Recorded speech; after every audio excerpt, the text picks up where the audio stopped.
Hi, I'm Chris Bear Timchuk, and this is a video detailing my design process when creating a 2v2 PvP capture the flag map for my game Chrono-Drive. Here is a view of the finished white box. But before I got to this, I had to iterate quite a bit. Over the course of this process, I made 3 levels. I chose to continue working on the 3rd level, but now without taking knowledge from the other 2 and applying it to this level here. I ran into problems with engine limitations as well as some failed design choices, but after iterating on those choices, I eventually created a strong white box level. In one of the early maps, I had a hole where players could essentially ring out their opponents or make some skillful moves utilizing the blink mechanic, but this didn't work out exactly how I wanted. Though, after a few iterations, I eventually changed this hole into the trenches you'll see running down the middle of this map. I didn't just iterate from level to level, this map also went through several iterations itself. I knew I wanted to make a symmetrical level akin to the old American Gladiators arena, where players had to basically use the terrain effectively to make it across.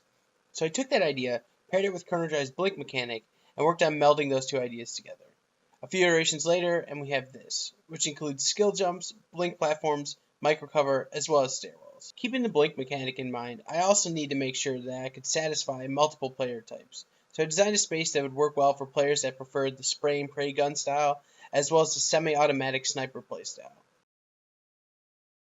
The trenches are the iconic landmark of this map, due in part to their assistance with running the flag, but also their physical appearance and the level geometry. As you can see here, each base has multiple entry points, one of which can only be utilized via the blink mechanic. There are also the elevated platforms and balconies along the wall. Crossing the gap in the balcony is only possible if the player sprints or jumps before blinking.